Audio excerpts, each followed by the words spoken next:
Salam sejahtera bagi kita semua. Shalom, Om Swastiastu, Namo Buddhaya, dan salam kebajikan.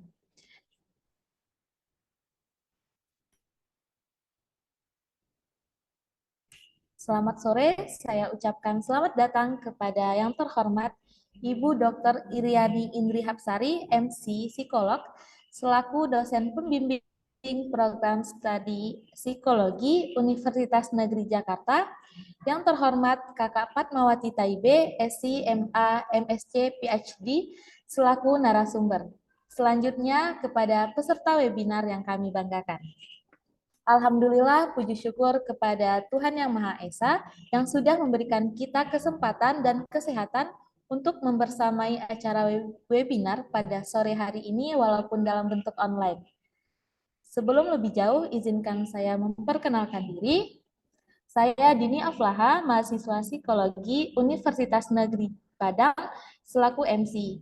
Selanjutnya, perlu diketahui webinar ini merupakan acara yang diselenggarakan oleh mahasiswa pertukaran Permata LPTK, Prodi Psikologi Universitas Negeri Padang dengan Universitas Negeri Jakarta dari mata kuliah Gangguan dan Kesehatan Mental, mengangkat tema gangguan makan atau eating disorder, anoreksia nervosa. Berikut saya bacakan rundown acara Sabtu 26 November 2022.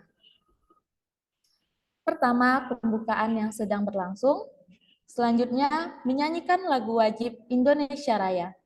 Kami himbau kepada seluruh peserta untuk dapat duduk dalam keadaan tegak.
Acara selanjutnya, pembacaan doa yang akan dipimpin oleh rekan saya Ibnu Asfi. Kepada Ibnu dipersilakan. Baik, Assalamualaikum warahmatullahi wabarakatuh. Sebelum memulai acara webinar hari ini, marilah kita berdoa terlebih dahulu sesuai dengan agama dan kepercayaan masing-masing. Mari kita tundukkan kepala dan hati kita untuk bermunajat sekaligus memohon ampun kepada Allah Subhanahu wa taala. Semoga acara hari ini berjalan dengan baik. Bagi yang beragama Muslim, izinkan saya memimpin pembacaan doanya. A'udzubillahi minasyaitonirrajim. Bismillahirrahmanirrahim. Alhamdulillahirabbil alamin. Hamdan yuafi nikmahu ya rabbana walakal hamdu. Ya Allah, ya Tuhan kami, dengan mengucapkan puji dan syukur kehadiran-Mu atas segala rahmat dan karunia-Mu yang telah Engkau limpahkan kepada kami. Ya Allah, jadikanlah acara webinar hari ini sebagai majelis ilmu yang bermanfaat dan sebagai upaya kami untuk membekal ilmu penyelenggara perguruan tinggi yang bermanfaat bagi mahasiswa, dosen, dan yang mengikuti webinar hari ini. Ya Allah, ya Rabbana, ya Karim, jadikanlah kami semua yang mengikuti webinar hari ini semua menjadi generasi yang unggul di masa depan, yang dapat bermanfaat untuk diri sendiri, keluarga, masyarakat, bangsa, dan negara. Rabbana taqabbal minna innaka antas samiul alim. Semoga Engkau mengabulkan doa kami. Amin, amin, ya Rabbal Alamin. Waalaikumsalam.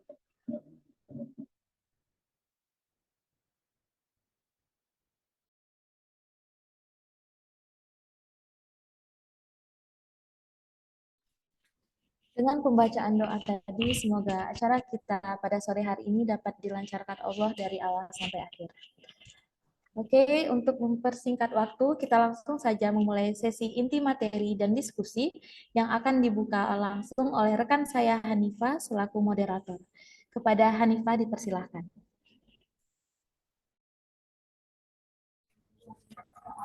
Oke, baik. Terima kasih kepada Mbak Dini selaku MC atas kesempatan yang sudah diberikan.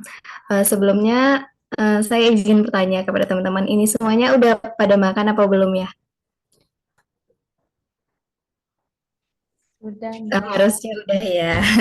Wah ya udah, makasih. Oke, sebelumnya saya memperkenalkan diri ya. Saya Hanifah dari Universitas Negeri Padang. Uh, Sebelumnya, untuk masuk ke materi kita, akan memperkenalkan narasumber kita, yaitu Kak Fatmawati Taibe, dengan membacakan CV dari Kak Fatmawati Taibe ya.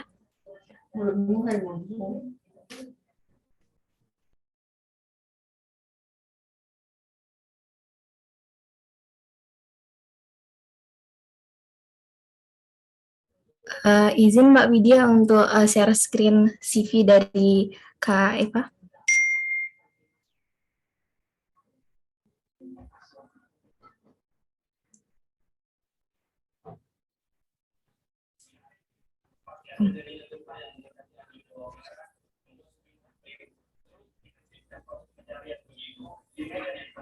Mbak Hanifah.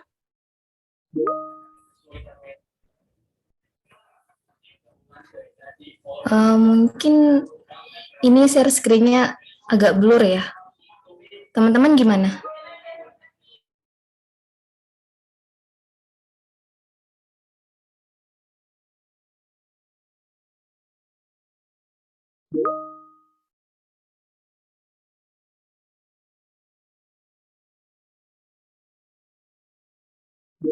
Bisa dibacakan saja mungkin. Oke, baik Ibu. Kita langsung saja ya. Dari Kak Eva, Kak Fatmawati Taibe ini biasa dipanggil Kak Eva. Asalnya dari Makassar. Teman-teman ini ada yang dari Makassar ya? Oh iya, banyak ya dari Makassar. Jadi Kak Eva ini asalnya dari Makassar, tepatnya di Ujung Pandang, teman-teman. Untuk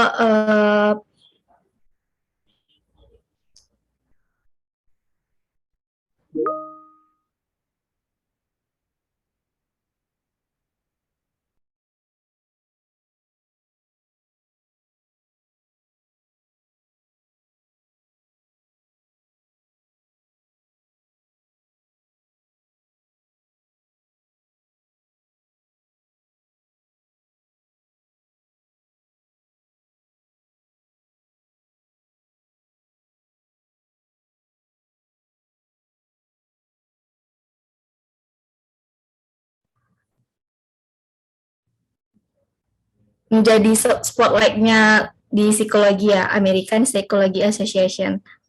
Lalu di tahun 2015 hingga tahun 2020 Kak Eva masuk menjadi anggota HIMSI ya Kak ya, di Indonesian Psychologist Association. Lalu tahun 2017 hingga tahun 2021 Kak Eva masuk ke anggota ASEAN Association Social Psychology. Selanjutnya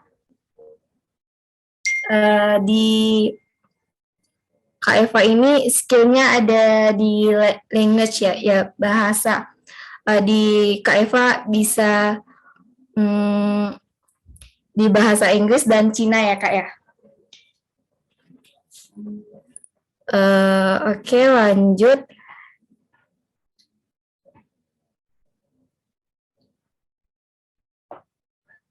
Selanjutnya, mungkin sekian aja dari CV Kak Eva. Jika ada pertanyaan mengenai Kak Eva, bisa kita buka nanti di sesi diskusi akhir ya Kak. Ya. Untuk mempersingkat waktu ya Kak. Dan teman-teman juga tentunya ingin memperdengarkan juga penjelasan mengenai gangguan makan ini. Mari kita langsung saja ya Kak kepada Kak Eva, dipersilahkan. Baik, terima kasih Hanifa. Hanifa ini saya kenal dulu jadi sempat di Bosowa ya, Hanifa 1 semester ya di Makassar, jadi mahasiswa pertukaran. Dan sempat saya ajar psikologi konseling, makanya saya kemarin langsung di spot langsung gitu untuk Kak ngajar ini ya, bawa materi klinis ya gitu, karena saya kebetulan kemarin mengajarkan tentang clinical counseling psychology. Jadi saya terima kasih banyak sekali dari teman-teman di Universitas Negeri Jakarta, di Universitas Negeri Padang, Ibu pengampu mata kuliahnya yang sudah mempercayakan hari ini untuk saya bisa bawa materi atau kita berbagi materi tentang eating disorder kepada adik-adik ya, teman-teman lah semuanya tentang ini, dan semoga saya bisa sedikit memberikan gambaran mengenai eating disorder ini. Tapi sebenarnya kan eating disorder atau anorexia nervosa, bulimia nervosa atau binge eating ini kan sudah sering kita dapatkan, bahkan di sosial media juga udah sering kita dengar gitu. Nah, takutnya nanti kita mendiagnosis diri kita sendiri padahal belum tentu kita ngalaminnya ya. Nah, mari kita langsung saja untuk saya paparkan materinya. Share screen-nya bisa ya, panitia bisa ya? Bisa Kak. Oke.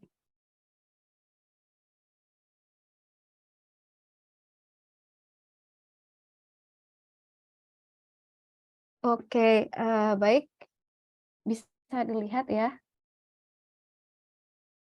Kelihatan ya? Ya, sudah Bisa. Oke, baik. Karena hari ini saya diminta untuk membawakan khusus untuk tentang anoreksia nervosa atau gangguan salah satu bentuk dari eating disorder kalau di dalam DSM-5 sekarang ya, itu salah satu part dari eating disorder. Nah, sebenarnya tidak segampang membalikkan telapak tangan gitu kalau kita mau mendiagnosis diri kita apakah kita kena anoreksia nervosa ini gitu. Jadi sekarang sebenarnya yang mau saya stressing dalam hal ini adalah kita banyak sekali mendapatkan informasi-informasi mengenai kesehatan mental itu dari misi saya adalah mengembalikan itu ke kita ke jalan yang benar gitu. Sebagai orang psikologi ya, kita semua belajar psikologi. Nah, ada 3 bentuk eating disorder gitu.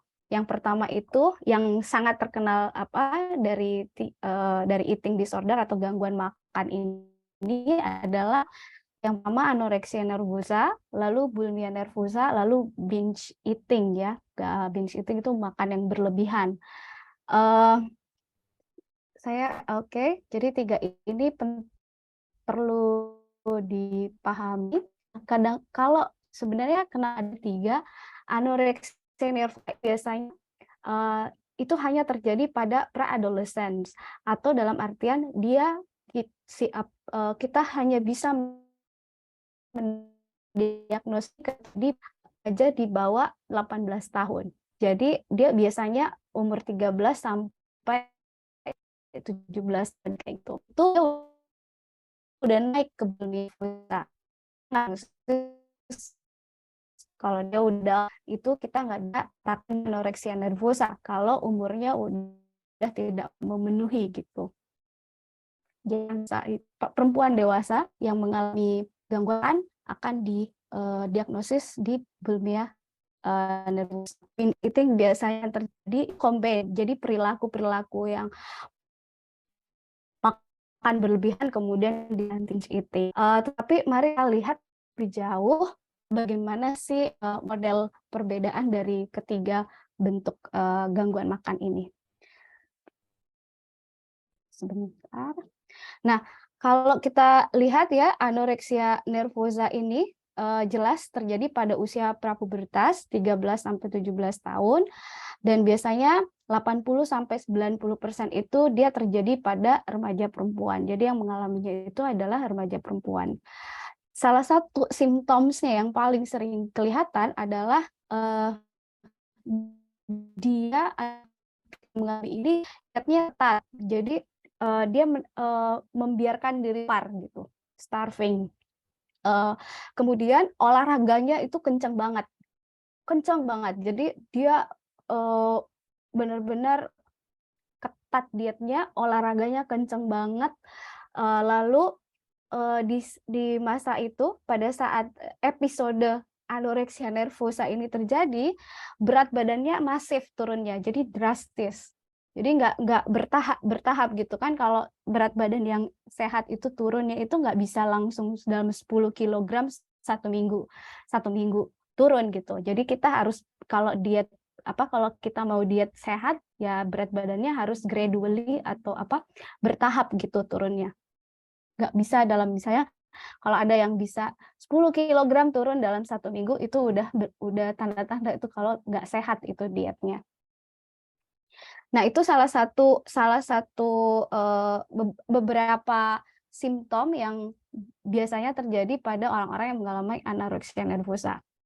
Nah, kalau bulimia itu tadi, bulimia nervosa itu terjadi pada usia dewasa, dan itu kebanyakan terjadi pada perempuan dewasa. Gitu. Jadi kayak umur saya misalnya, itu kalau saya punya gangguan makan, saya nggak akan didiagnosis anoreksia nervosa, tapi saya akan didiagnosis di bulimia nervosa karena simptom demografi umur saya sudah tidak memenuhi demografi umur dari anoreksia nervosa. Kemudian bulimia itu dia tetap makan banyak kayak gitu, selera makannya bagus, tetapi setelah makan biasanya dimuntahkan kembali. Jadi kalau orang yang ciri-cirinya itu kalau dia udah makan banyak, nah itu dia muntahkan makanannya, dan cara memuntahkannya itu dengan dikorek ya, kayak gitu, dikorek di tenggorokannya gitu pakai tangan. Kemudian orang yang mengalami bulimia nervosa ini juga biasanya dia sering minum air. Jadi minum air itu sering minum terlalu banyak air, dia minum supaya dia merasa kenyang, kemudian nanti bisa muntah. Nah, itu. Kemudian kalau binge eating sebenarnya ini makan berlebihan kayak gitu. Jadi orang yang excessive eating, jadi dia makan sering sekali makan, dia makan semua makanan. Kadang-kadang ada orang yang makan itu sampai mulutnya penuh-penuh kayak gitu. Nah, itu salah satunya. Binge eating ini sangat terkait dengan ketika kita udah mengalami stres gitu. Kemudian kecenderungannya kenapa mereka biasanya makan berlebihan, karena dia merasa malu gitu. Saya nggak bisa lihat ini. Mohon maaf, saya keluar dulu sebentar.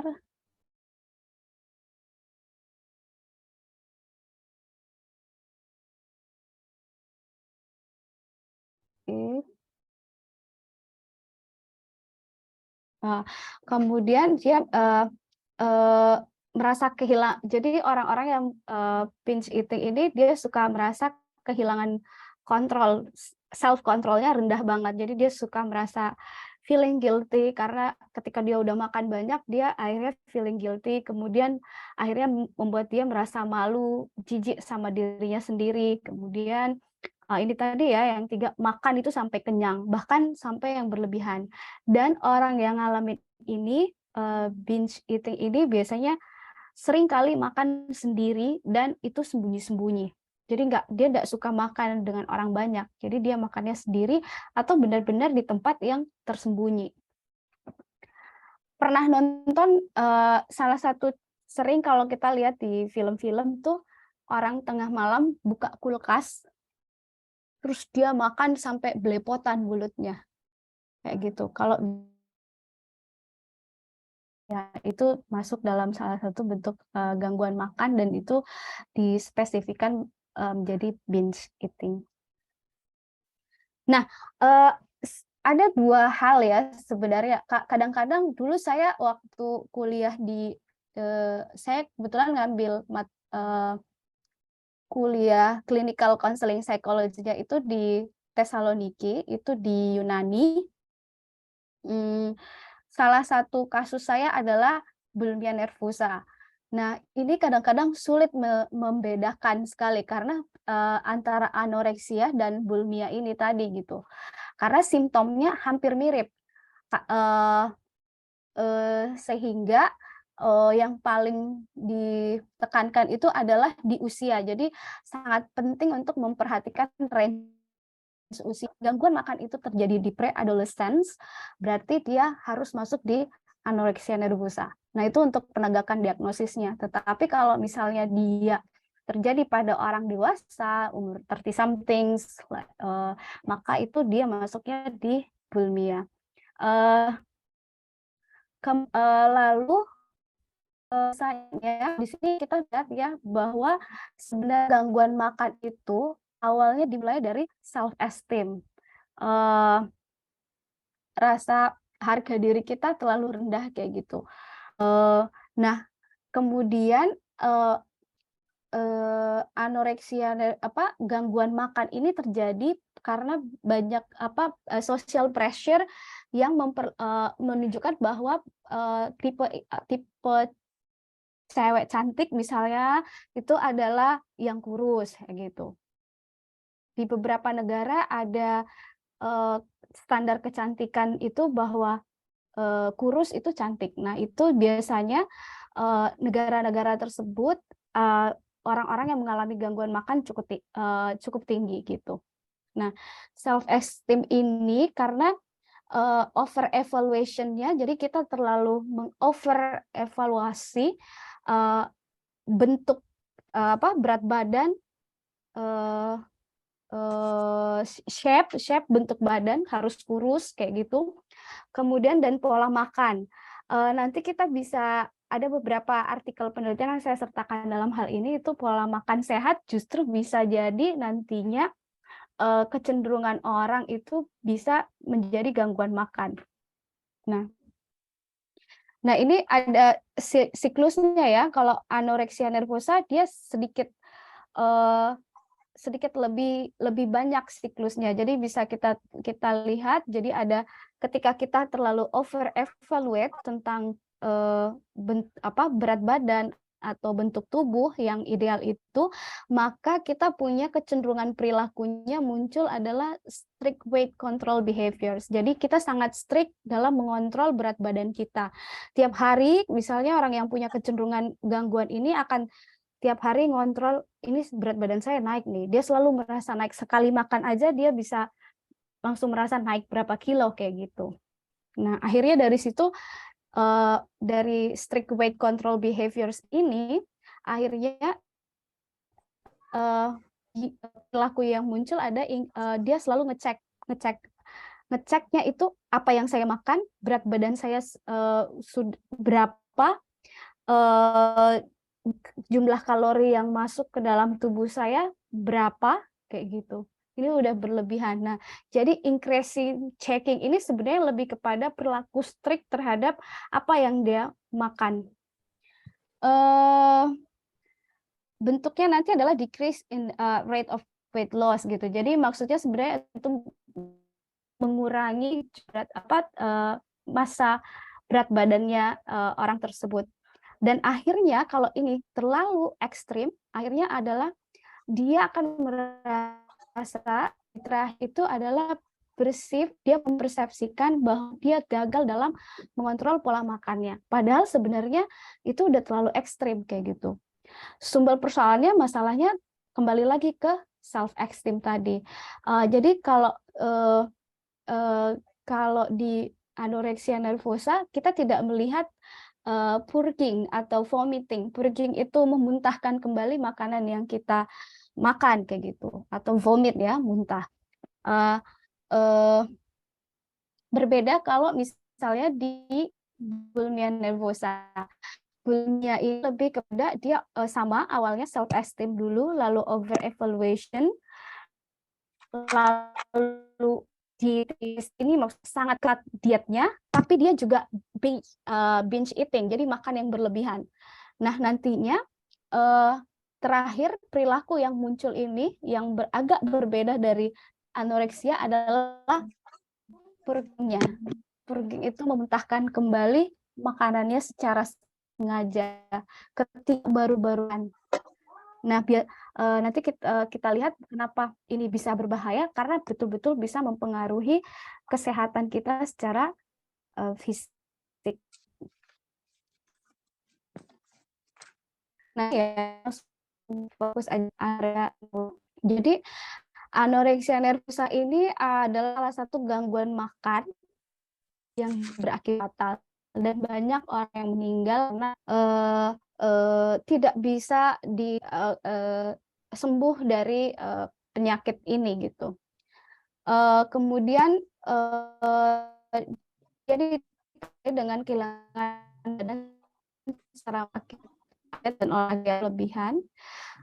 Tadi saya sudah jelaskan bahwa ini banyak dialami oleh negara-negara yang punya standar kecantikan atau kultur kecantikan itu kurus gitu. Saya tidak tahu di Indonesia.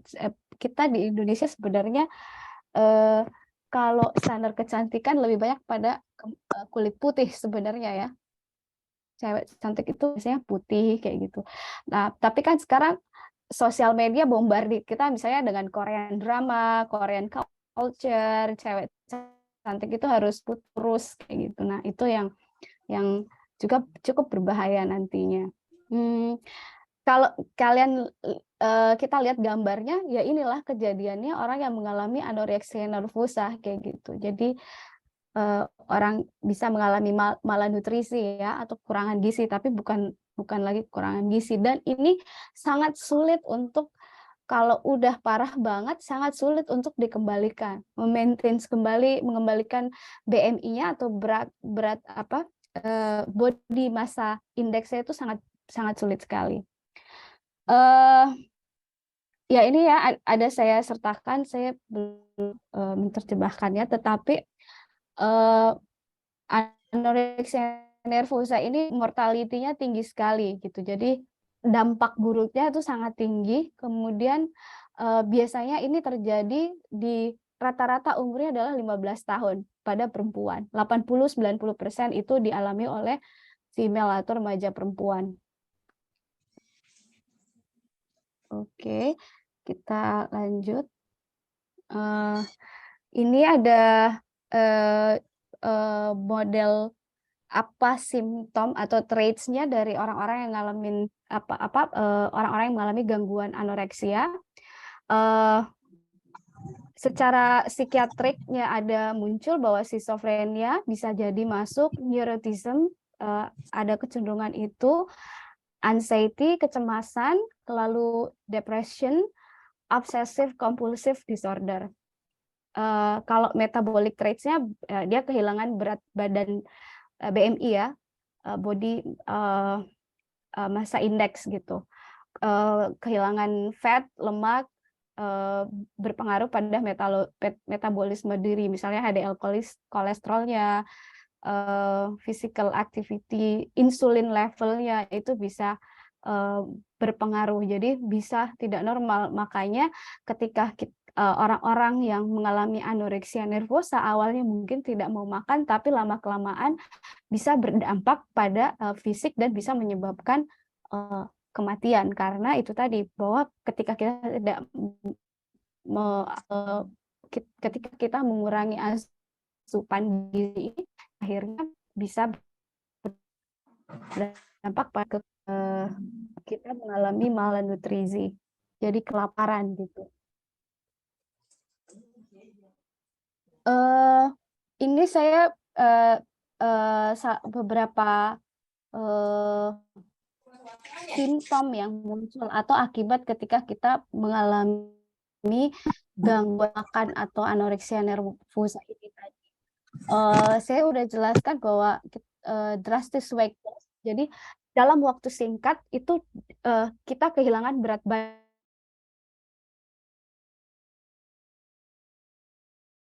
benar melaparkan dirinya gitu. Jadi dia tidak mau makan. Pokoknya jangan makan deh. Kalau dia makan, dia merasa bahwa berat badannya pasti akan naik. Minum air pun juga kadang-kadang dia merasa berat badannya akan naik kayak gitu. Jadi drastic weight loss in short period of time. Jadi dalam waktu singkat dia kehilangan berat badan.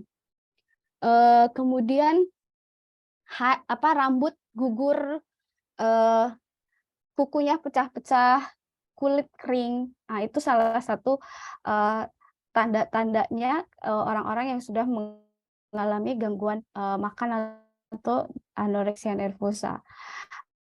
Rigid exercise rutin, maksudnya sangat sangat berlebihan dalam olahraga.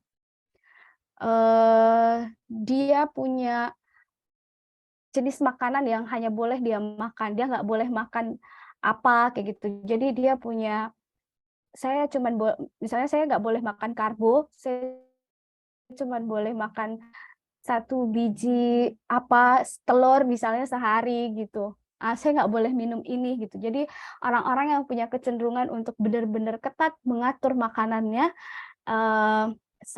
itu biasanya kecenderungannya akan lebih tinggi ke model gangguan makan kayak gitu. Tapi kalau kita orang yang sudah mengalami gangguan makan ini, biasanya dia nggak mau makan gitu sama sekali. Yang tadi saya bilang bahwa minum air pun juga dia nggak mau gitu.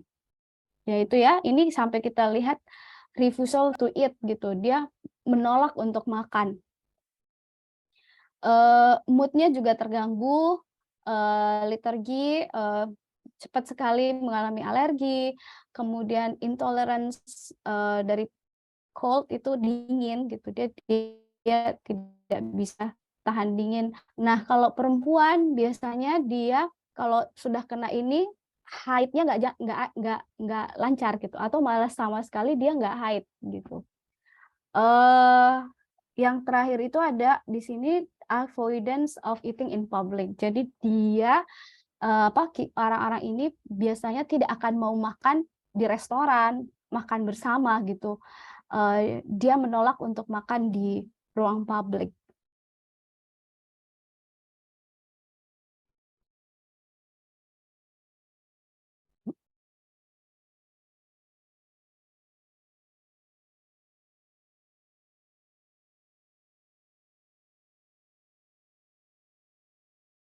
Halo, bisa dengar saya? Bisa. Iya Kak, bisa Kak. Ini saya nggak tahu kenapa ya, nggak bisa. Bentar.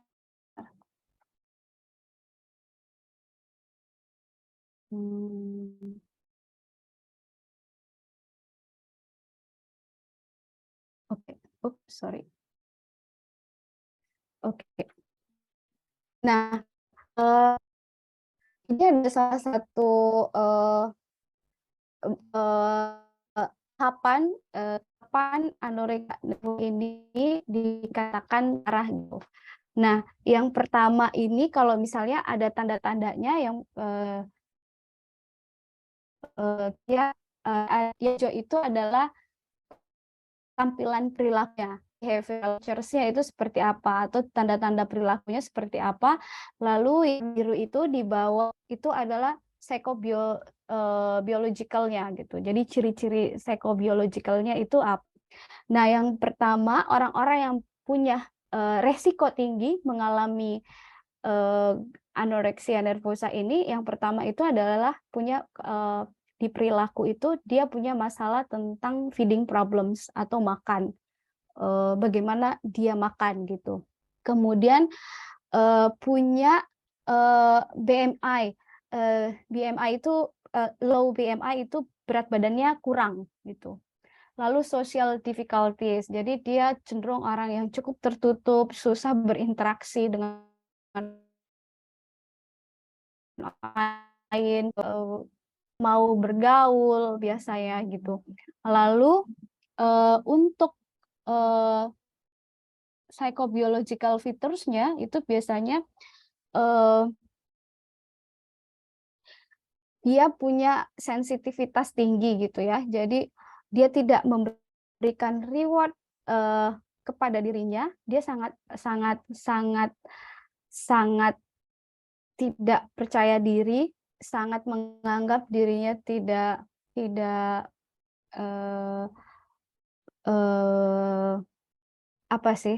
ideal ya dalam hal ini. Kemudian dia punya persoalan dalam social cognition-nya. Lalu cognitive rigidity. Cognitive rigidity ini sebenarnya terkait sekali dengan perilaku makannya nanti. Jadi behavior-nya itu. Kalau dia udah bilang, saya nggak boleh makan ini, nggak boleh, itu sangat rigid. Jadi itu cognitive rigidity gitu. Tidak fleksibel dalam hal ini.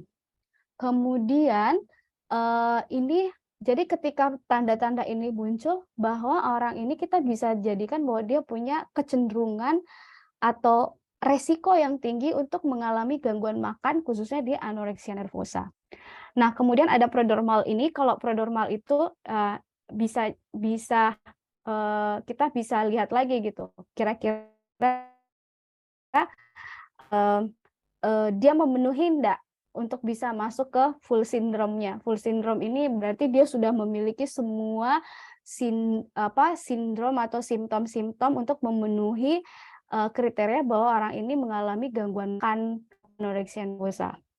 Nah, biasanya perilaku produk ini mengalami coping ini adalah copingnya ini adalah dengan avoidance. Jadi cara coping strateginya orang ini biasanya dia menolak apapun yang diberikan atau informasi yang diberikan kepada orang, bahwa misalnya kamu itu kalau nggak makan bisa sakit loh, atau kalau kamu terlalu diet ketat seperti ini kamu bisa sakit, atau kamu sebenarnya tidak gemuk gitu, tidak gendut. Nah, itu ada coping strateginya itu adalah avoidance, jadi penolakan gitu. Kemudian perfectionism itu biasanya perfect gitu. Orang-orang yang punya kecenderungan ini bisa jadi perilakunya itu dia perfect. Jadi orang-orang yang sangat perfect, sangat detail biasanya. Nah, kenapa perfeksionis ini muncul di perilaku? Karena itu tadi yang kita lihat, ada cognitive rigidity-nya gitu. Jadi proses berpikirnya itu cognitively kaku gitu. Nah, kalau di psychobiological features-nya yang muncul adalah compulsivity-nya. Jadi kompulsif. Kemudian anxiety yang cenderung tinggi. Nah, ini prenormal. Nah, untuk memenuhi kriteria full syndrome, dia harus punya kriteria-kriteria yang ada ini ya, yang misalnya di psychobiological cognitive control over cognitive control-nya itu lebih kepada benar-benar keinginan untuk saya harus kurus. Kalau saya makan, contohnya kalau saya makan minum air aja bisa gendut gitu, atau bisa naik berat badannya. Emotional avoidance, Eh, Lalu di sini high ability to delay reward dalam artian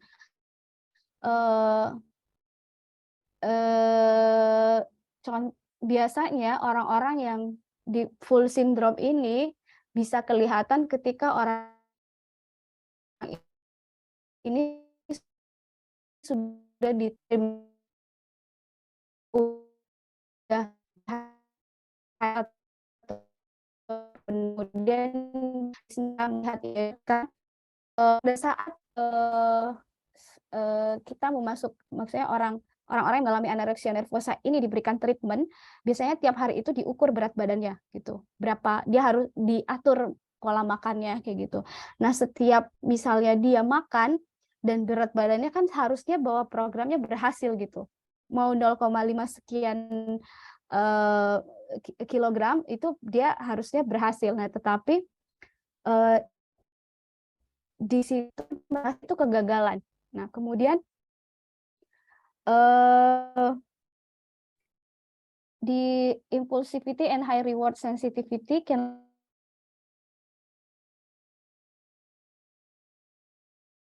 nervosa juga somehow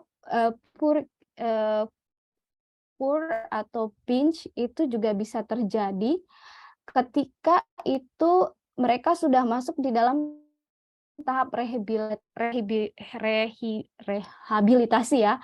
Nah, itu biasanya karena mereka harus makan karena dia terikat proses rehab. Nah, tetapi ketika sudah makan karena mereka terpaksa merasa makan, tidak bisa melaparkan diri. Nah, mereka akhirnya kalau tidak dikontrol itu akhirnya melakukan tindakan pur tadi gitu. Jadi memuntahkan makanannya itu dengan secara sengaja. Kemudian ya seperti di atas kita sudah bisa lihat over control of eating, dia benar-benar kontrol apa yang harus dia makan, lalu weight control behaviors gitu. Mengontrol berat badannya, kalau dia naik dia merasa gendut gitu. Jadi ini yang biasanya muncul. Nah, ketika muncul full syndrome ini, maka seorang terapis itu harus benar-benar memikirkan model rehabilitasi atau model terapi yang harus diterapkan kepada si klien atau pasien ini yang mengalami gangguan makan atau anoreksia nervosa. Severe unduring ini sebenarnya lebih kepada simptom yang sudah sangat berisiko atau parah ya kalau dalam hal ini. Jadi biasanya orang-orang yang sudah parah sekali itu social isolation, jadi dia mengisolasi dirinya secara sosial. Kemudian mempengaruhi fisik dia, kualitas mental hidup dia. Jadi dia kalau badannya udah kurus banget yang kayak tadi di foto itu udah ciri-ciri bahwa orang itu benar-benar udah sangat beresiko dan bisa jadi membahayakan dirinya dia. Secara psikologis biasanya orang-orang ini sangat tidak termotivasi untuk mengikuti program yang sudah dijalankan. Nah, sehingga benar-benar nanti kita bisa lihat bagaimana sampai di tahap ini harusnya orang ini sudah harus di rumah sakit kan.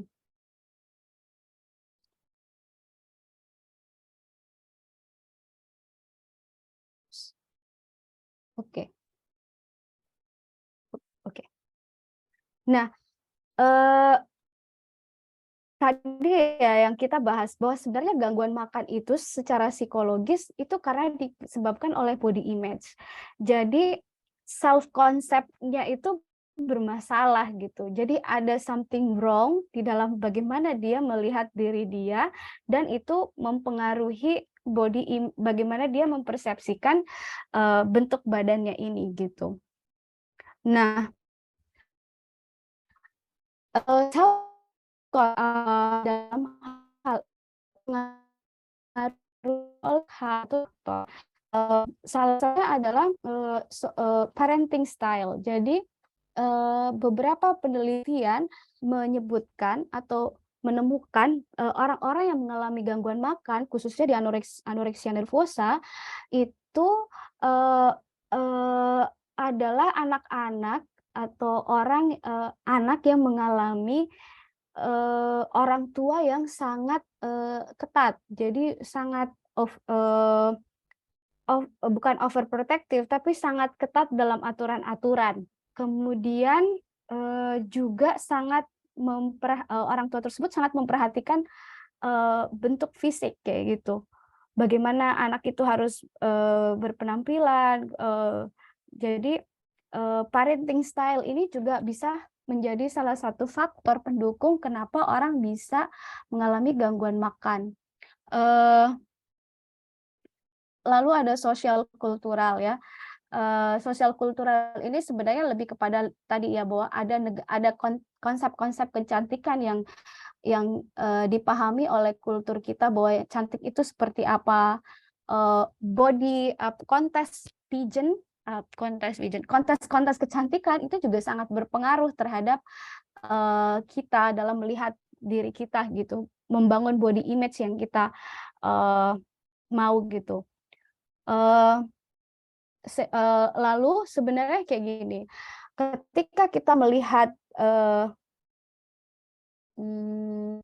pada saat kita melihat diri orang-orang yang mengalami gangguan makan ini atau punya kecenderungan gangguan makan ini, dia itu ketika mempersepsikan dirinya, melihat dirinya dia atau mempersif dirinya dia itu, ketika dia lihat di cermin tuh, saya kok kayak gendutan, padahal sebenarnya nggak gendut gitu, malah berat badannya sangat ideal gitu, bahkan kurus, tetapi dia selalu merasa tidak memenuhi standar ideal kecantikan yang dia pikir gitu. Jadi kalau Anda punya ciri-ciri ini, nah, hati-hati. Lalu depression ya. Jadi sebenarnya begini, ada salah satu, jadi kalau entah ya, mungkin nanti Ibu dosen pengampu juga bisa memberikan, ketika kita misalnya mau mendiagnosis sebuah gangguan, itu bisa jadi major disordernya atau gangguannya itu bukan gangguan makan, tetapi majornya adalah depression. Tetapi yang dia perlihatkan atau perilakunya, simptom-simptomnya itu adalah gangguan makan atau anoreksia nervosa. Jadi dia misalnya salah satunya menahan diri untuk makan, tetapi sebenarnya masalahnya bukan di gangguan makannya gitu, tetapi karena dia depresi. Nah, ini yang biasanya agak sulit ketika nanti misalnya kita nanti ngambil kuliah ini, pada saat mau penegakan diagnosis kita harus benar-benar cek benar-benar gitu, apakah dia gangguan makan karena dia depresi, atau bisa jadi gangguan makan menyebabkan dia depresi kayak gitu. Jadi kalau major disordernya apa, minor disordernya apa, itu istilahnya di dalam saat penegakan diagnosis.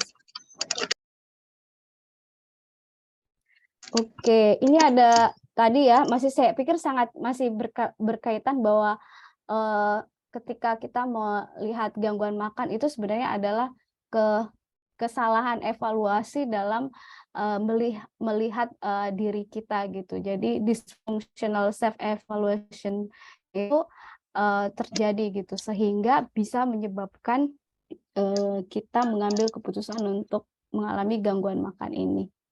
Saya pikir saya tidak usah menjelaskan lebih jauh karena sebenarnya sama aja dengan tadi gitu. Oke. Nah, ini ada penelitian menarik sekali. Saya baru baca ini.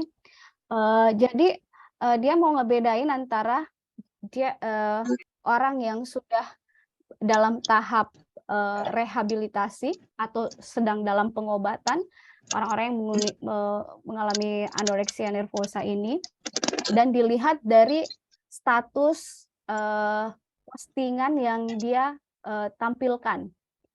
di dalam di Twitter. Jadi dianalisis gitu model penelitiannya. Menariknya adalah coba kita lihat di comparative score emotion-nya ini, kalau tetap aja sebenarnya orang-orang yang mengalami anoreksia nervosa itu rasa sedih itu tinggi ya. Kita bisa lihat baik di kelompok kontrol maupun di kelompok eksperimennya gitu. Jadi ketika orang yang sudah yang misalnya di kelompok kontrol atau orang yang tidak sama sekali mendapatkan treatment, bisa kita lihat tinggi sekali sadness-nya, tetapi di kelompok eksperimen kita yang mendapatkan treatment itu kita lihat tidak terlalu tinggi ya, jadi berubah gitu, tidak terlalu tinggi dibandingkan kelompok yang pertama ini kontrolnya gitu. Bahkan orang recover ini udah maksudnya dalam tahap penyembuhan juga semakin sedikit rasa emosi sadness-nya ketika diukur. Jadi berarti di treatment atau mendapatkan terapi atau proses rehab itu akan bisa mengurangi dampak depresinya gitu dibandingkan yang sama sekali tidak. Nah, tetapi menarik kalau di sini jurnalnya menarik karena dia menganalisisnya dari tekstual, visual, sama demografi analisisnya. Gitu. Kalau dibaca lebih jauh sebenarnya lebih menarik. Cuma saya lebih fokus pada hari ini adalah memperlihatkan bagaimana sih perbedaan orang-orang antara yang sudah pernah mengalami yang dalam tahap rehab sama yang sama sekali enggak, tetapi punya kecenderungan anoreksia ini. Dan bisa kita lihat memang bahwa yang paling tinggi tipikal emosionalnya, even both dari dua-duanya, orang yang sudah recover ataupun yang belum, rasa sadness itu paling tinggi gitu. Sedih itu paling tinggi ketika kita ngalamin anoreksia nervosa. Oke. Lalu bagaimana ini ada sosial media ya? Sosial media karena sebenarnya sudah banyak penelitian yang memperlihatkan bahwa ada hubungan positif sebenarnya antara intensitas kita menggunakan sosial media dengan kecenderungan orang yang untuk mengalami gangguan makan. Jadi itu mempengaruhi bagaimana kita melihat body image, karena kan proses ketika kita melihat sosial media ada proses komparasi ya, self comparison gitu. Saya mengkomparasi diri saya dengan media yang ada gitu. Dia cantik banget si model ini gitu. Kok saya nggak bisa badan saya seperti itu gitu. Cantik ini yang seperti ini ya kayak gitu. Nah itu model-model ketika kita melihat sosial media sehingga mempengaruhi proses berpikir kita, dan hal ini yang menyebabkan kita merasa bahwa something wrong with my body gitu, mempengaruhi body image kita. Penelitian ini sebenarnya lebih kepada orthorexia nervosa. Orthorexia nervosa ini adalah kecenderungan untuk sangat rigid dalam memilihat makanan sehat. Jadi ada orang yang sehat kayak gitu, harus yang organik. Nah, ini ada kecenderungannya.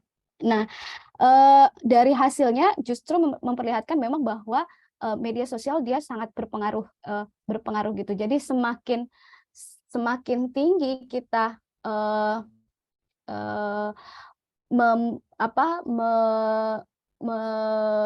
intensitas penggunaan sosial media atau kita menghabiskan waktu di dalam sosial media itu, maka membuat kita semakin tinggi juga untuk memilih kecenderungan untuk memilih orthorexia nervosa ini, atau cenderung untuk memilih menjadi orang yang sangat rigid dengan makanan-makanan yang sehat ini.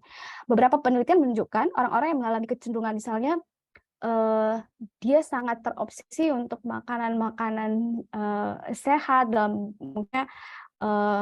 hal ini akan punya kecenderungan yang cukup tinggi juga kepada gangguan makan. Dari hasil ini yang paling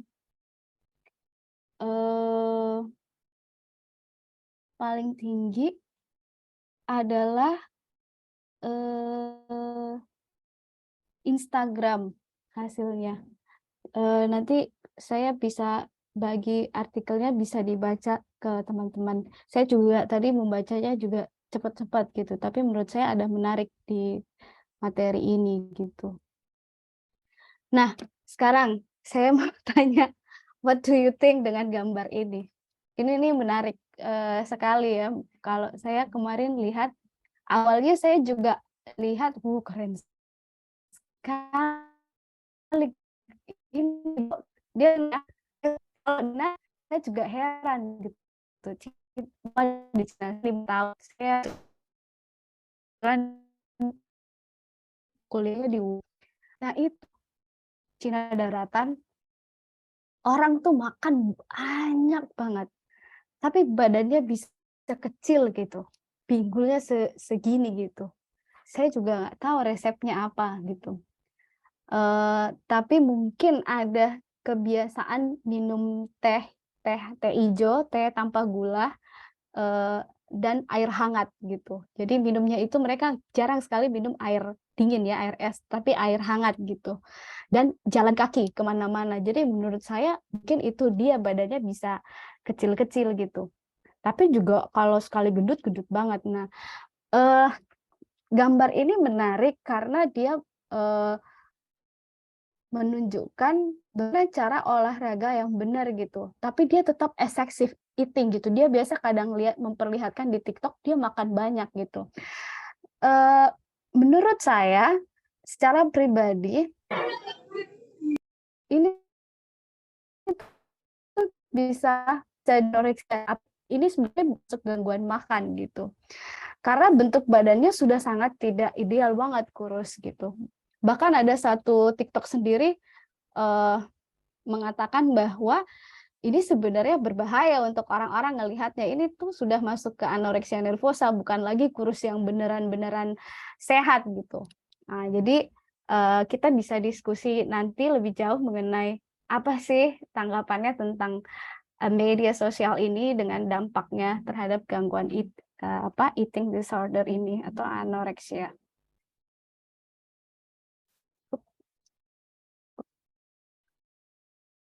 Tunggu sebentar.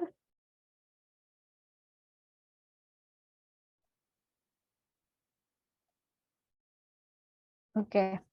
Nah, ini kita masuk ke model treatment. Jadi model-model treatment anoreksia nervosa itu bisa seperti apa? Ini ada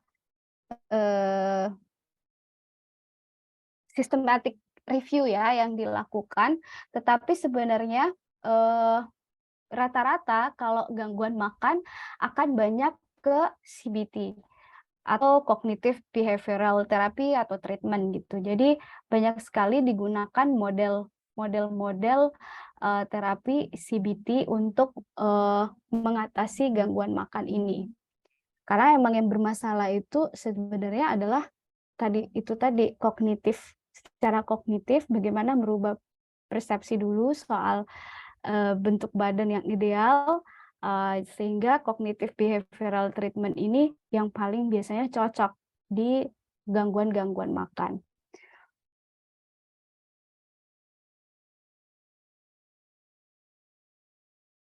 Nah, ini ada CBT plan atau rencana cognitive behavioral therapy untuk anoreksia nervosa, bahkan ada beberapa stage atau langkah-langkah awal. Yang pertama mungkin istilahnya udah bagi per sesi gitu. Jadi sesi awalnya itu mengumpulkan dulu informasi mengenai klien, apa yang menyebabkan dia seperti kenapa dia bisa punya gangguan ini, seberapa parah gangguannya kayak gitu. Nah, itu yang biasanya di awal-awal kita lakukan untuk memahami kondisi klien ketika datang. Lalu langkah kedua atau tahap kedua itu lebih kepada taking stock, yaitu taking stock-nya lebih kepada apa sih yang bisa dilakukan untuk secara fisik supaya berat badannya itu bisa naik gitu, atau pola perilaku makannya bisa berubah. Nah, biasanya terapis dan klien menyepakati gitu. Kamu dalam sehari berapa gitu, apa yang kamu bisa makan, dan biasanya dia udah punya daftar menu yang harus dia makan. Kemudian di stage ketiga ini sebenarnya ada 4 yang harus dilakukan. Ada 3 hal yang stage ketiga atau tahapan ketiga setelah kita misalnya menyepakati apa meal plan-nya yang harus dia lakukan kayak gitu. Yang pertama di stage 3 ini adalah perubahan pola pikir mengenai body image-nya dia. Kemudian di sini juga perubahan tentang perilaku diet ketat itu seperti apa, pola diet yang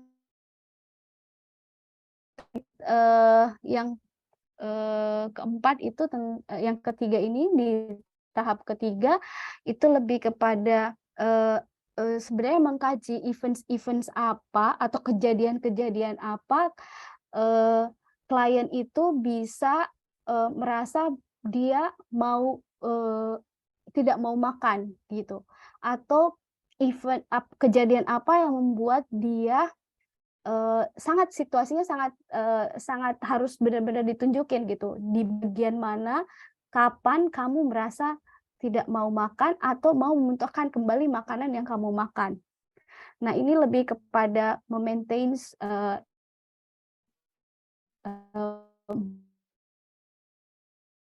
moods dan state ketiga ini juga ada setbacks and mindset, jadi perubahan pola pikir di sini. Lalu yang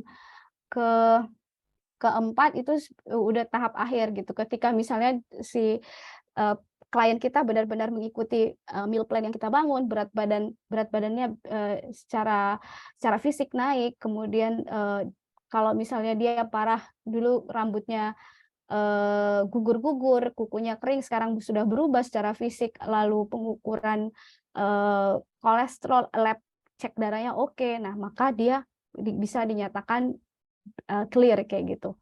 Itu udah tahap akhir. Nah, ini bagus ya, tetapi biasanya di tahap ketiga ini yang paling banyak bermasalah, karena ada banyak plan-plan yang harus diikuti. Nah, ini ya, jadi banyak pasien anoreksia nervosa itu dia memiliki perjalanan penyakit kronis. Jadi kalau mau efektif pengobatan itu biasanya harusnya, atau model terapi ini harusnya 6 sampai dengan 12 minggu.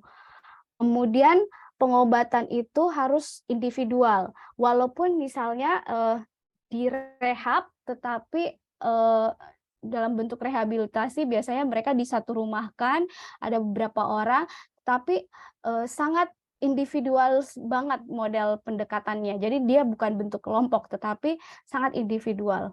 Karena emang harus benar-benar diatur, dicek, benar-benar sangat modelnya sangat individual. Nggak bisa misalnya si A sama B simptomnya agak sama disamain, nggak bisa. Jadi dia harus benar-benar sendiri gitu.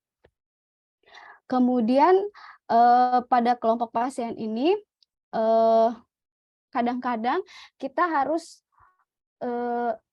memang bergabung, nggak bisa psikoterapi aja yang masuk, psikologi, tetapi medisnya juga harus gabung gitu. Jadi secara medical kita juga akan ada obat yang diberikan misalnya, kemudian model terapi juga harus ada gitu. Jadi nggak bisa berdiri sendiri. Lalu yang keempat yang paling penting adalah support keluarga itu dibutuhkan untuk terlibat dalam proses terapi. Ini ya, kita bisa lihat model-modelnya yang tadi saya bahas. saya pikir bisa bisa direlatedkan lah. Nah, ini kapan harus di rumah sakitkan seorang klien gitu. Jadi kalau kliennya itu benar-benar udah secara signifikan dia kehilangan 20% dari berat badannya, maka harusnya dia udah di rumah sakitkan. Kemudian dia tiba-tiba mengurangi makan, terus secara persisten maksudnya tetap gitu untuk tidak mau makan atau melaparkan diri, komplikasi medis sudah muncul, ada ide bunuh diri, suicidal thoughts-nya ada gitu. Jadi sudah punya psychotic depression, abusive, depends. Nah, itu harusnya sudah di rumah sakitkan gitu. Vomiting, muntah ya, muntah, kemudian laxative abuse. Laxative itu tahu nggak, minum obat pencahar gitu. Salah satunya supaya bisa buang air besar terus gitu. Jadi laxative abuse ini itu juga salah satu penggunaan abuse, itu penyalahgunaan laksatif ini pada orang-orang yang mengalami anoreksia nervosa itu cukup tinggi gitu dan sering sekali didapatkan. Oke, terakhir ini ada, kalau mau tahu lebih banyak tentang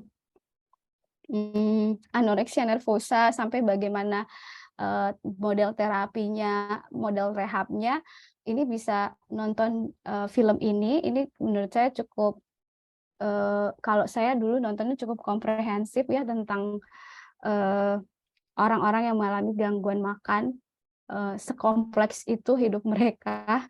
Jadi bisa dinonton di film ini. Jadi ada To the Bone judulnya, yang main Lily Collins.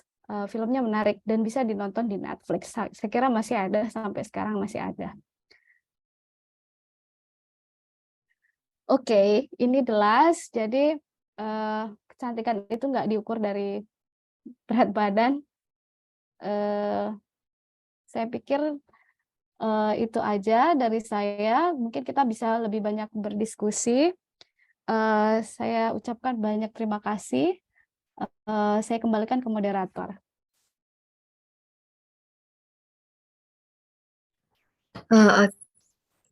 Oke, baik. Terima kasih Kak Eva atas ilmu dan materi yang bermanfaat untuk kita semua. Nah, untuk sesi diskusi, mari kita buka teman-teman. Saya ingatkan kembali di poin 4, di mana teman-teman jika ingin mengajukan pertanyaan, hal-hal yang harus diperhatikan yaitu pertanyaan diajukan melalui media chat Zoom. Selanjutnya menyebutkan nama, lalu panitia berhak memilih pertanyaan yang akan disampaikan kepada narasumber. Selanjutnya, pertanyaan yang hampir sama akan dijawab salah satunya. Baik, untuk teman-teman dipersilakan untuk bertanya dan raise hand dan memperkenalkan diri sendiri. Untuk teman-teman yang terkendala mic, boleh bertanya di room chat ya. Terima kasih.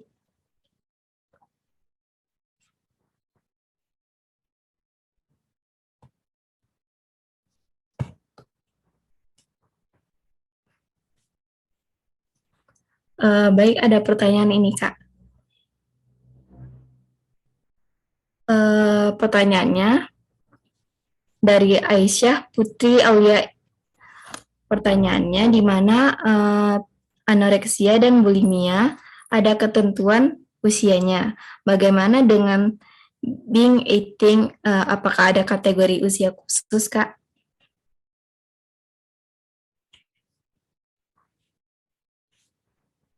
Gimana, Kak? Mau dijawab langsung atau kita kumpulkan dulu pertanyaan-pertanyaannya? Boleh dikumpulin dulu 3 pertanyaan mungkin.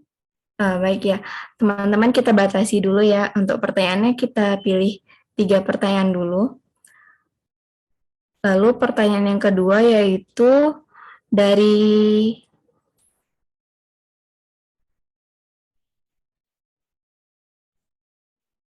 Kak Habibah ya. Habibah Afifah. Izin bertanya, tadi disinggung bahwa anoreksia nervosa hanya dapat didiagnosa pada anak 13-17 tahun. Namun saya cek di DSM-5, tidak ada ketentuan usia sama sekali. Bagaimana?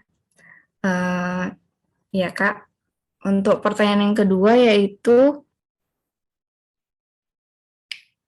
dari Gladys Alexis, izin bertanya, apakah eating disorder dapat sembuh sepenuhnya atau harus terus dikontrol selama pasien hidup? Ya baik teman-teman, terima kasih atas pertanyaannya. Pertanyaannya hanya 3 dulu. Izinkan narasumber dan moderator untuk waktu dalam menjawab pertanyaan ini. Terima kasih. Ya, makasih pertanyaannya. Wow, kritis-kritis ya pertanyaannya. Baik, yang pertama mengenai binge eating ini sendiri, apakah dia di umur berapa? Biasanya setahu saya, sepemahaman saya, binge eating ini bisa terjadi di anoreksia ataupun di bulimia gitu. Jadi ada tanda-tandanya gitu sendiri gitu. Bisa dikembangkan simptom ini dan bisa terjadi pada usia pre-adolescence ini sendiri sampai di usia dewasa juga gitu. Jadi bisa ditemukan pada anak remaja pada simptom ini. Jadi kalau misalnya kalau orang yang kena anoreksia nervosa bisa jadi ada simptomnya juga muncul itu binge eating tadi gitu. Ada muncul severnya gitu. Tetapi di anoreksia di bulimia juga dia muncul gitu. Dia muncul. Bisa jadi muncul gitu. Jadi makan berlebihan kemudian dimuntahkan itu juga bisa muncul. Hanya tadi juga terkait dengan pertanyaan kedua gitu yang di DSM, benar ya DSM-5 nggak ada usia ya? Iya Kak. Ya benar. Nah saya setahu saya pada saat saya mengambil kuliah ini memang di DSM itu tidak ada, tetapi di beberapa jurnal penelitian yang menjelaskan masalah anoreksia dan bulimia nervosa ini, dia mengelompokkannya berdasarkan demografi umurnya gitu. Jadi untuk memudahkan ini. Nah di anoreksia itu terjadi di usia pre-adolesen, sedangkan di bulimia ini terjadi pada kelompok dewasa gitu atau perempuan-perempuan dewasa. Jadi silahkan untuk mengecek kembali jurnal-jurnal penelitian yang ada mengenai anoreksia nervosa ini. Kami pada saat saya ngerjain kasus ini juga sempat kita kesulitan ini bagaimana, karena biasanya simptom yang muncul itu hampir mirip satu sama lain. Nah, pada saat itulah ketika kita mau melakukan penegakan diagnosisnya, biasanya kita mengacu pada jurnal-jurnal penelitian yang sudah membahas masalah atau masalah ini untuk ditegakkan, dan salah satunya itu tadi bahwa untuk penegakannya itu adalah membedakan berdasarkan range umurnya kayak gitu. Lalu yang ketiga apa ya? Diingatkan lagi saya, mohon maaf. Apakah eating disorder dapat sembuh sepenuhnya, Kak? Atau harus dikontrol?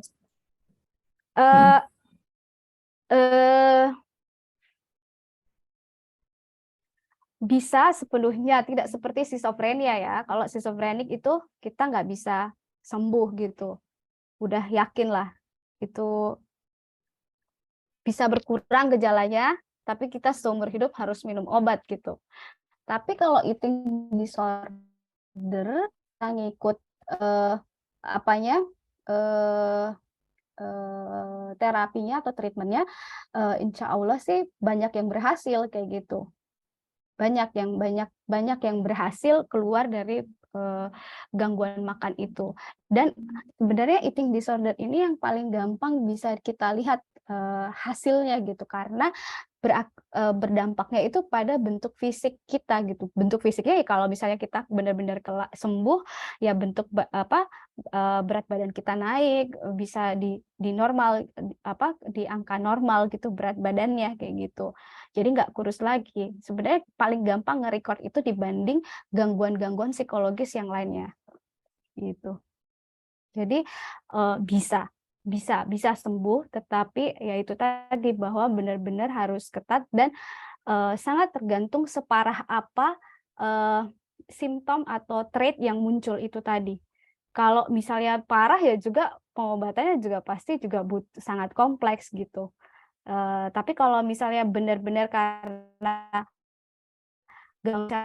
gangguannya karena body image-nya benar-benar body image-nya yang bermasalah, kemudian kita rubah cara pola pikirnya, bagaimana menanamkan bahwa sebenarnya kamu udah sangat sempurna gitu, kita dengan kamu menghargai diri kamu menerima diri kamu seperti itu, yang beginilah cantik menurut ini, maka sebenarnya bisa gitu. Jadi kalau menurut saya lebih kepada konsep misalnya kita terlalu banyak self comparison-nya karena sosial media, terus tiba-tiba kita mengalami saya mau kurus kayak gitu. Itu mungkin akan lebih mudah dibanding kalau masalahnya udah kompleks gitu.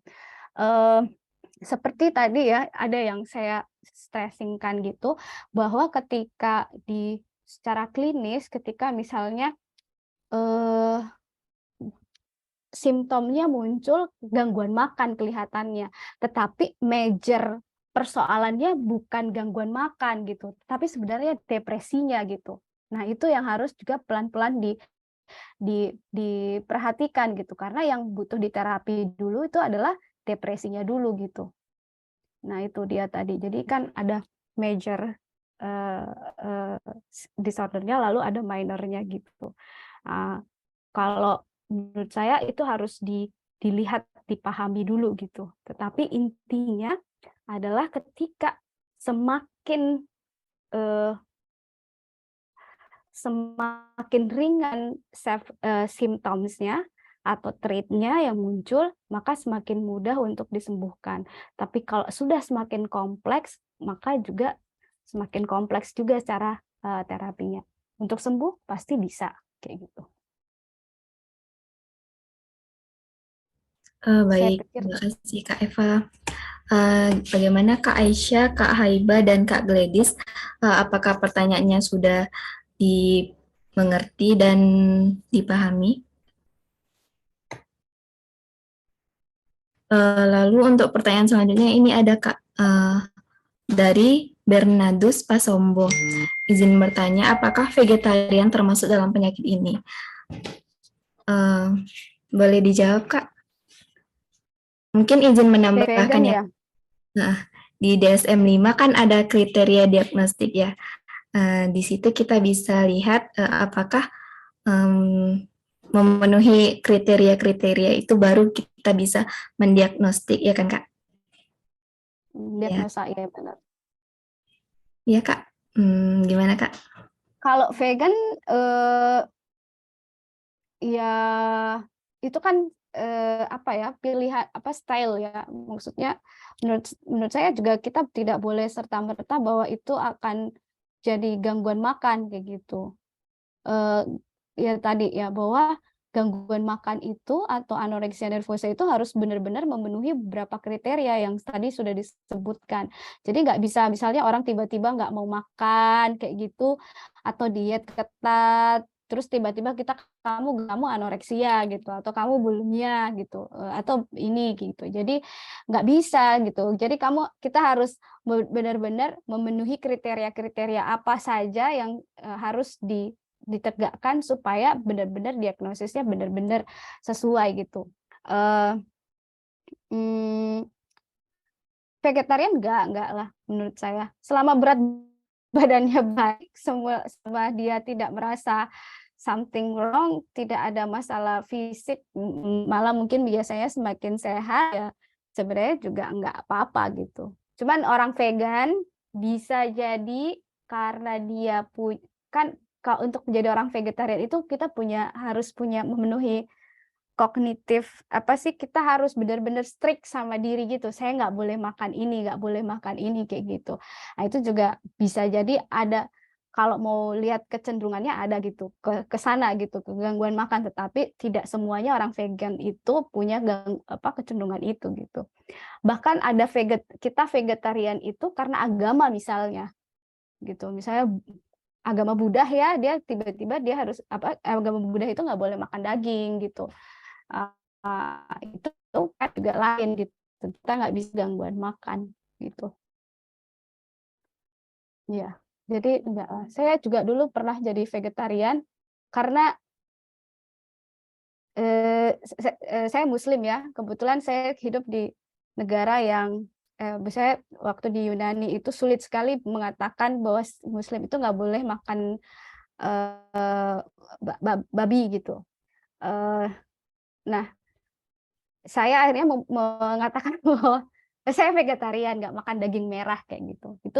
Itu juga saya pikir juga jadi nggak serta-merta harus kita katakan kamu vegetarian adalah orang yang punya gangguan makan atau berisiko menjadi gangguan makan kayak gitu. Oke, baik. Terima kasih Kak Eva untuk pertanyaan dari Kak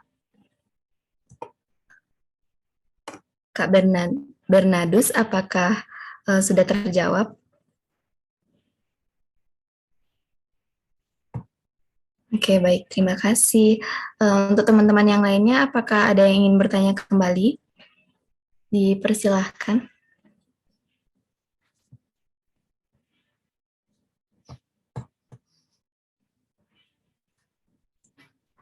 Ini ada satu pertanyaan lagi, Kak.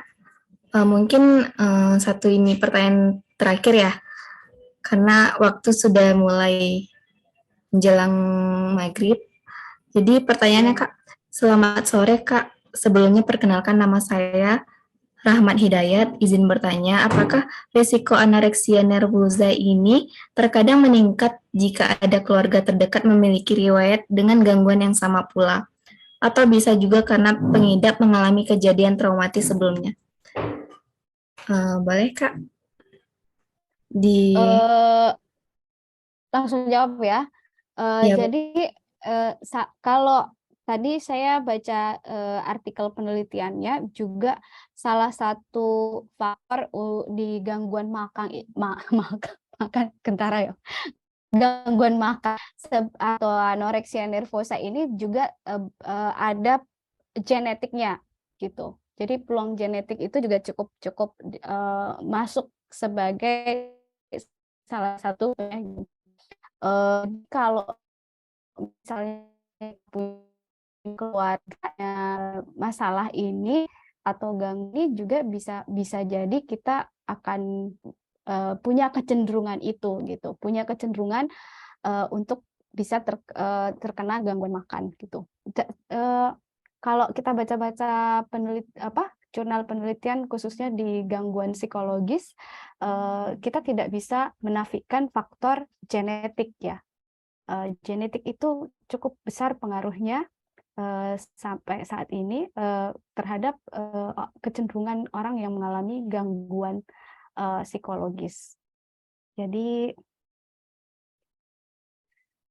ya pasti itu bisa terjadi gitu. Jadi kecenderungan, belum tentu, ini masih kecenderungan. Jadi punya kecenderungannya itu, tapi belum tentu kita mengalami gangguannya gitu.